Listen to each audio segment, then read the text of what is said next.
A última vez que ouvi a voz da minha mãe foi em uma mensagem de voz me dizendo para não aparecer no Natal. Sem explicações, só vamos evitar tornar as coisas mais difíceis do que já são. Isso foi há 8 anos. Então, quando o nome dela apareceu na tela do meu celular numa tarde qualquer de terça-feira, eu não atendi. Fiquei só olhando para a tela até ela escurecer de novo. 5 minutos depois, chegou uma mensagem. Precisamos conversar. É urgente. É sobre a propriedade.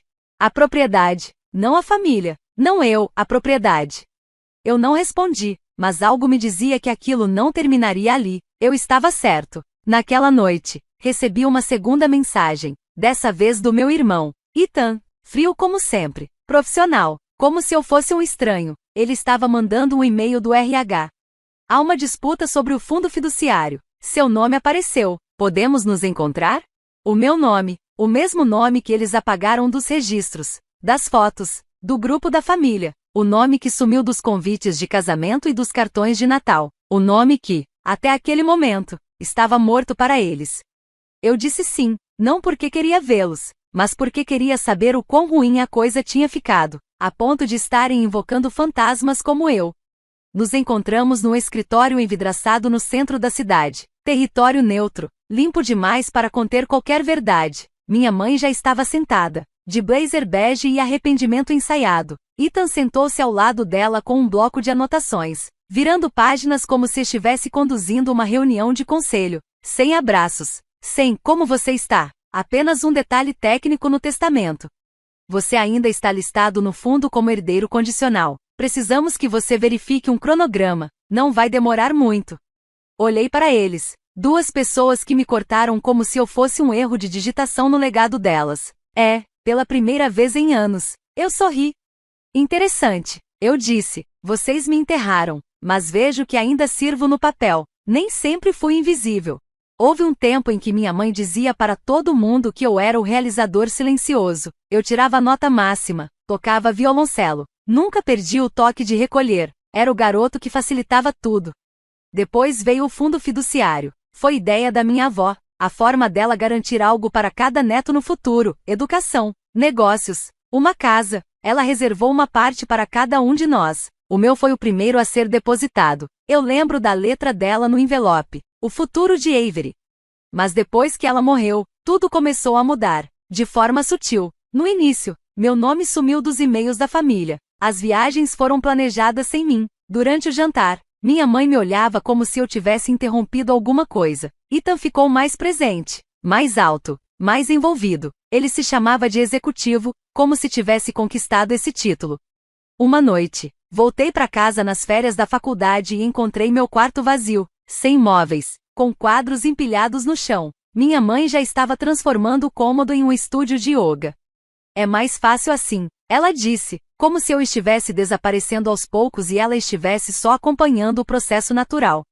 Naquela mesma semana, vi um extrato bancário no balcão da cozinha, longo bastante para eu perceber que o meu fundo fiduciário estava em outro nome. Quando perguntei, meu pai fechou o notebook e disse, você está sendo dramático.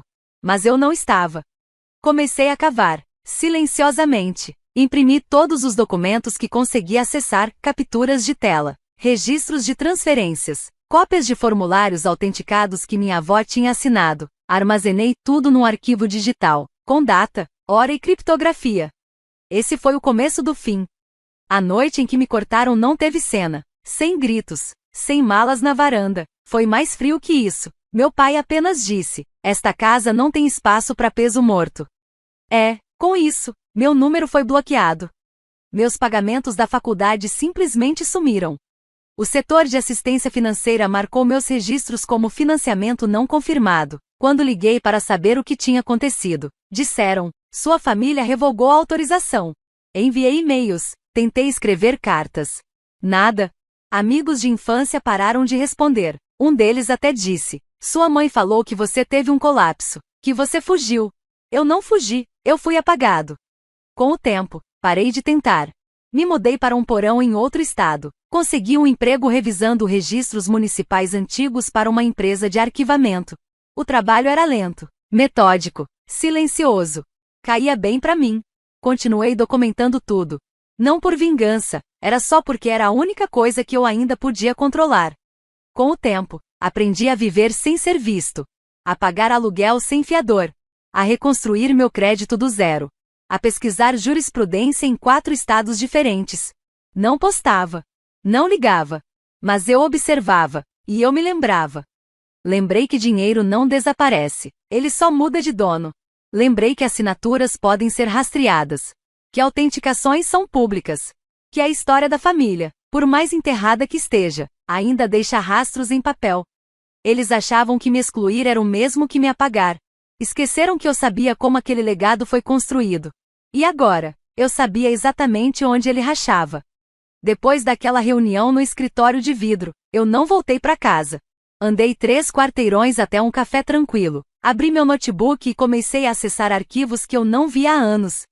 Eles queriam que eu conferisse um cronograma. Eu decidi conferir tudo. Primeiro, entrei no cofre digital onde venho salvando registros desde o dia em que saí de casa. Mais de 400 arquivos. Etiquetados, datados, com backup em 2 lugares. Cada retirada de mensalidade. Cada troca de administração. Cada carta autenticada da minha avó. Eu não juntei tudo isso para esse momento. Mas percebi que esse momento é que estava me juntando. No dia seguinte, liguei dizendo que estava doente e fui até o cartório do condado. Truches históricos são legalmente distintos. A propriedade da minha avó era protegida por um acordo de preservação, porque o terreno tinha vestígios arquitetônicos dos primeiros assentamentos da região. Isso significava que a herança estava sujeita à fiscalização, não só da família, mas também da Fundação de Preservação Histórica, uma ONG estadual que monitora o uso da terra. Pedi os registros públicos do Devo Traste, o fundo que abrigava a propriedade da nossa família. A atendente levantou uma sobrancelha e pediu minha identidade. Em vez disso, mostrei meu cartão de visita, pesquisador independente, analista patrimonial. Ela me entregou um pendrive com 32 documentos. Não demorou muito para encontrar. Uma declaração digitalizada, datada de 5 anos atrás, com o título Declaração de Retirada Voluntária. Avery Lynn, assinada eletronicamente, carimbada por um notário remoto no Arizona. Eu nunca fui ao Arizona. Nunca pedi retirada de nada. Dei zoom na assinatura. Ela batia com um formulário antigo que eu assinei aos 17 anos, no verão antes da faculdade, quando meu pai pediu para eu assinar umas atualizações nos registros da família. Eles copiaram o formulário, mudaram a data, trocaram o título, substituíram o notário e preencheram tudo de novo, como se eu tivesse desaparecido por conta própria. Foi assim que me tiraram da propriedade. Silencioso, legal, limpo no papel. Mas eles cometeram um erro, eu ainda tinha o documento original. Os metadados desse arquivo mostravam a data de criação, o RAT do arquivo, e um registro de acesso que provava que eu não assinei nada depois de 2016. Melhor ainda, eu havia carregado esse arquivo em um repositório na nuvem com verificação por blockchain, um serviço usado por pesquisadores para registrar datas e horários de trilhas de pesquisa. Não estava apenas com backup, estava cravado no tempo. Eles falsificaram uma remoção, mas o registro mostrava que eu nunca estive, legalmente, ausente. Senti a pressão se acumulando nas têmporas. Parte enjoo, parte raiva. Eles não me ligaram por saudade. Não foi arrependimento. Eles me procuraram porque a Fundação de Preservação havia reaberto o arquivo após uma denúncia, que sinalizou registros patrimoniais incompletos. Se fosse comprovado que um herdeiro foi removido de forma fraudulenta, o fundo podia ser congelado. Pior, a terra poderia voltar ao Estado, ou ser incorporada ao programa educacional da Fundação. Um resultado que meus pais jamais aceitariam. Eles prefeririam vender a propriedade do que vê-la se tornar pública. E a única forma de consertar isso? Me fazer confirmar a mentira deles. Era por isso que queriam que eu verificasse o cronograma. Não para esclarecer. Não para corrigir. Mas para encobrir. E o mais irônico era isso. A mesma família que me descartou, me silenciou, me enterrou, agora estava presa em uma situação que não podiam resolver legalmente sem mim. Eles queriam minha assinatura. Um favor. Uma chancela. O que não perceberam foi que eu não voltei para participar. Voltei para fazer auditoria. Na próxima vez que os vi, eu não fui sozinho. Levei meu laptop. um dossiê impresso e um gravador de voz. Não porque eu quisesse drama, mas porque eu queria que eles soubessem. Nada disso foi acidental. Nos encontramos numa sala de conferências no segundo andar, de outro escritório de advocacia. Mais uma vez, terreno neutro, só que menor, com cadeiras mais baratas. O tipo de lugar onde as pessoas resolvem disputas que não querem ver no tribunal. Ethan já estava lá, andando de um lado pro outro. Minha mãe estava sentada perto da janela, segurando uma garrafinha térmica de chá, como se aquilo pudesse acalmar a consciência. Ela se levantou quando entrei. Eu não. O advogado da família começou com o de sempre. Agradecemos sua presença aqui, Avery. Vamos começar com a situação do Devo. Eu interrompi. Não, vamos começar com isso. Deslizei a declaração impressa sobre a mesa, a retirada fraudulenta. Depois, outro documento, meu formulário original de 2016. Sem assinatura de notário. Carregado, com registro de data e hora. 3 anos antes da versão dele sequer existir. Eu nunca desisti, eu disse. E o notário de vocês nunca teve autorização para validar esse fundo. Já confirmei isso com a fundação. Ethan deu uma risada debochada. Você está exagerando. Tivemos que reestruturar as coisas. Não foi nada pessoal. Falsificação é pessoal, respondi. Virei-me para o advogado. Seu escritório arquivou a versão atualizada, correto? Ele assentiu, devagar, com base nos documentos fornecidos pelo espólio. E se esses documentos forem comprovadamente falsificados? Perguntei, com calma. Ele não respondeu. Então tirei a peça final, um drive portátil. Coloquei no centro da mesa como se fosse um detonador. Aqui estão os registros de verificação por blockchain, arquivos originais, metadados da cadeia de custódia, registros de IP, e uma mensagem de voz de 2018. Nela, minha mãe dizia a alguém, ela não faz mais parte da família, então estamos simplificando o testamento. Minha mãe estremeceu. Ethan murmurou, pode ser qualquer um. Olhei bem para ele. Você realmente quer me testar? Silêncio. Foi então que estabeleci os termos. Vocês querem tirar esse peso das costas? Preservar o patrimônio? Evitar uma investigação de fraude? Ótimo, aqui está minha proposta. Primeiro, transfiram a propriedade para um fundo público para jovens em situação de vulnerabilidade. Segundo, publiquem uma correção oficial, reconhecendo meu nome e restabelecendo meus direitos. Terceiro, nunca mais entrem em contato comigo. A voz de Ethan falhou. Isso é loucura. Você nem quer a terra. Eu sorri. Quero a verdade, e quero que ela seja autenticada. Eles não concordaram de imediato. Minha mãe chorou. Ethan me chamou de ingrata.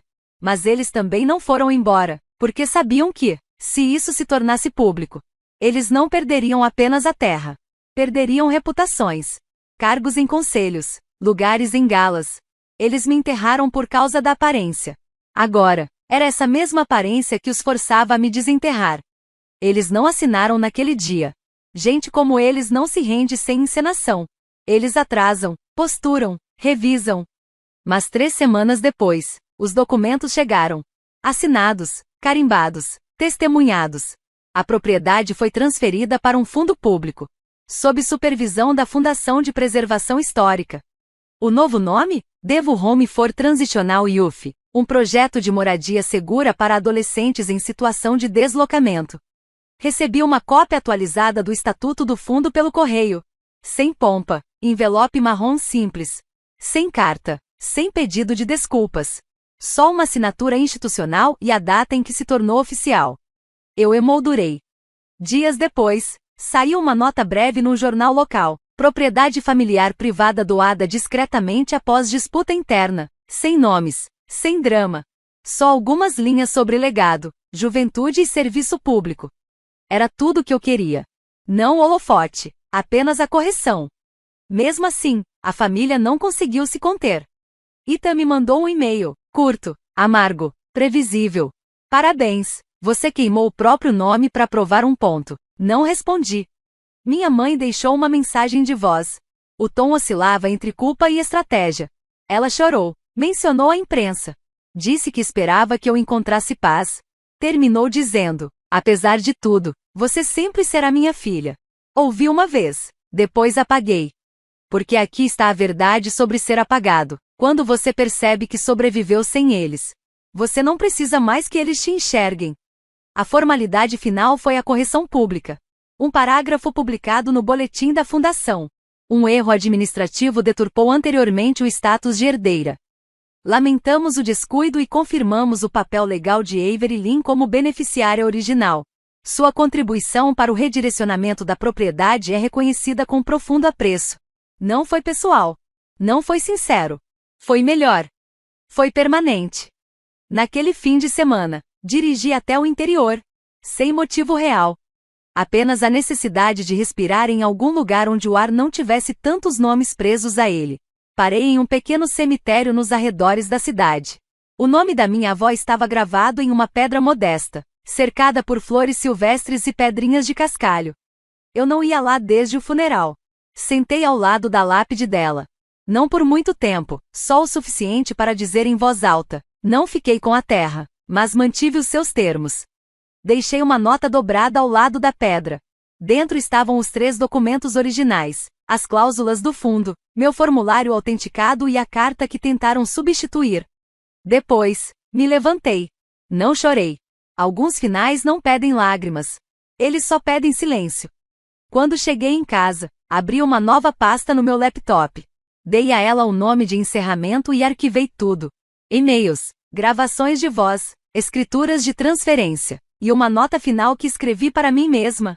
Eles te apagaram para proteger a imagem deles. Você respondeu com provas, não com vingança. Essa é a diferença entre legado e exposição.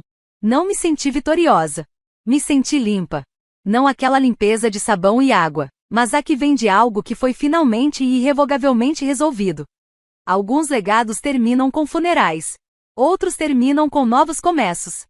O conjunto habitacional Devo foi inaugurado como um centro de transição para jovens 4 meses após a aprovação da papelada.